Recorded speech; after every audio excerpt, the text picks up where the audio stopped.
এটা গোদামত বস্তাই বস্তাই চাউল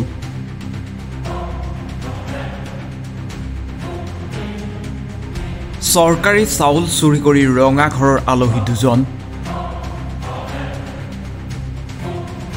মৈৰাবাৰী আৰক্ষীৰ অভিযানত চুৰি চাউলসহ গ্ৰেপ্তাৰ হোৱা গাড়ীৰ চালক ইদ্দিছ আলী সহ আন এজন অভিযুক্ত এমদাদুল ইছলামক ইতিমধ্যে আৰক্ষীয়ে জেল হাজতলৈ প্ৰেৰণ কৰিছে।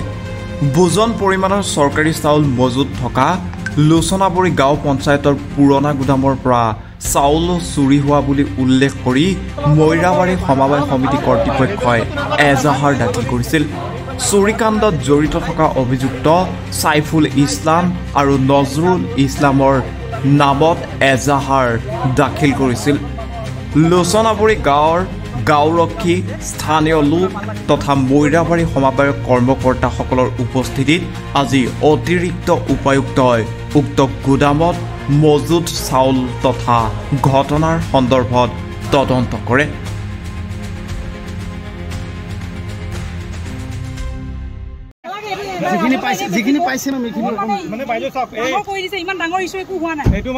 দুখীয়া মানুহৰ চাউল ৩,০০০ কুইণ্টলৰ ওপৰত চাউল নষ্ট হৈছে।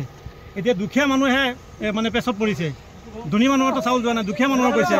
আজি ষড়যন্ত্ৰ বলি হৈছে কেইজনমান ব্যক্তি আৰু লোচনাবৰীত প্ৰায়ে দেখা পোৱা যায় এই সমস্যাটো এনেকুৱা ডাঙৰ কৰিছে। এইটো মানে আপোনালোকৰ বেছিভাগটো চাউল আপোনাৰ ডেমেজে হয়, মানে আপোনাৰ ফুড অফিচাৰৰ পৰা এইটো আপোনাৰ ৰিপৰ্ট আহিছে যে ডেমেজ হয়। সেইখিনি চাউল যদি কিবা চুৰ হৈছে এইটোতো পুলিচে তদন্ত কৰিব নহয়, সেই তদন্তত ওলাবগৈ আল্টিমেটলি কি হয়।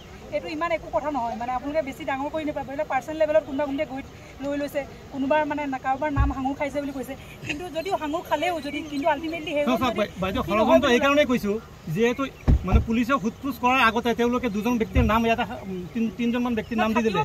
তেওঁলোকে কেনেকৈ জানিলে? পুলিচে সোধপোছ কৰাৰ আগতে তেনেকৈ গম পালে।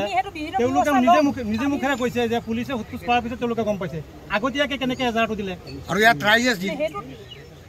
তেওঁলোকে কৈছে যে তেওঁলোকৰ নিজৰ ফালৰ পৰা তেওঁলোকক কোনোবাই কৈছে বুলি, কিন্তু সেইটো নহ'বও পাৰে, তাত ষড়যন্ত্ৰ থাকিবও পাৰে। কিন্তু আমি সেইটো বিচাৰ কৰিম নহয়, পুলিচৰ ফালৰ পৰা বিচাৰ কৰিব, আমি আমাৰ ফালৰ পৰা বিচাৰ কৰিম। কিন্তু মানে আপোনালোকে এইটো পাৰ্চনেল লেভেলত লৈ যাব নালাগে। কিছুমান মানুহে যিহেতু পাৰ্চনেল লেভেলত লৈ গৈছে এনেকুৱা ধৰণৰ নহয় কথা। আৰু বাইদেউ ইয়াতে আটলহে ধৰা পৰিছে, কিন্তু গুদামৰ পৰা বহুত চাউল নাইকিয়া হৈছে। নহয়, আপোনালোকে এতিয়া এনেই চকুৰে দেখি চব বস্তু এছেছ কৰিব নোৱাৰে নহয়। আপোনালোকে কমিছে বুলি কৈছে, কিন্তু এনেই চাউল যেতিয়া বহুত বছৰ পিছত পচি যায় আৰু কিছুমান চাউল আপোনাৰ পৰিও গৈছে, আপোনালোকে নিজে দেখা পাইছে, সেইবিলাকত আপোনাৰ চাউলটো ৱেটটো এনেও কমি যাব, কমি গ'লে দবি আহি থাকিব পাৰে।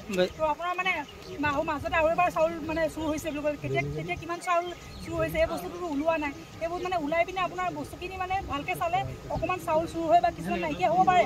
সেই বস্তুটো আমাক যেতিয়া ডিছপ'জেল অৰ্ডাৰটো কোৰ্টৰ পৰা দিব, আমি সেইটো সময়ত সিদ্ধান্ত এটা ল'ম। সেইটো সময়ত কেনেকৈ কিমান আছে চাউলটো জুখিলেতো ওলাব। সেই সময়ত আমাক ডিছপ'জ কৰিবলৈ যেতিয়া দিব, ধৰি লওক 100 কুইণ্টেল চাউল ডিছপ'জ কৰি দিয়ক বুলি দিয়ে, আমি ডিছপ'জ কৰাৰ সময়তো তেতিয়া চাম ন সেইখিনি কুইণ্টেল আছেনে নাই। সেই বস্তুটো আমাৰ সময়ত ওলাবগৈ। আপুনি এইখিনি মানে মই আৰু মানে একো নকওঁ আৰু দিয়ক হ'ব। ষড়যন্ত্ৰ বুলি ৰাইজে অভিযোগ কৰিছে, যিহেতু আপুনি ইয়াৰ চাইলোঁ, কি ক'ব?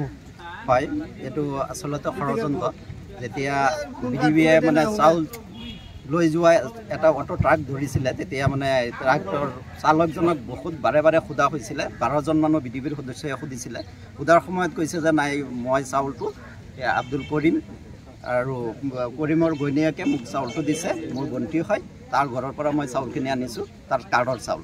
আৰু বিডিবিয়ে তেতিয়া মানে মানা নাছিলে। নামানাৰ পিছত মানে পুলিচক ফোন কৰিলে, পুলিচ আহিলে।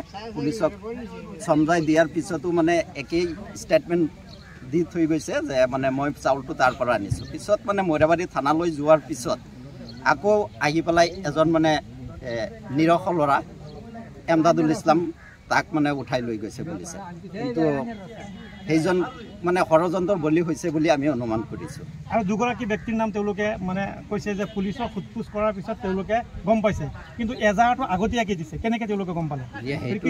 সেইটোতো আচলতে মানে আৰু সন্দেহজনক, যিহেতুকে 19/2/2025 এজাহাৰ দিয়া হৈছিলে।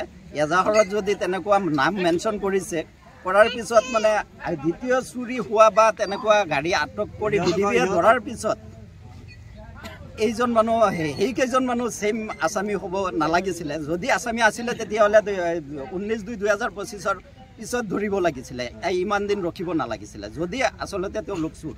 মানে আপোনাৰ মতে মানে এটা ষড়যন্ত্ৰ এইটো মানে মোৰ মতে মানে ৰাইজৰ মতেৰে এইটো ষড়যন্ত্ৰৰ বলি হৈছে এই 3জন মানুহ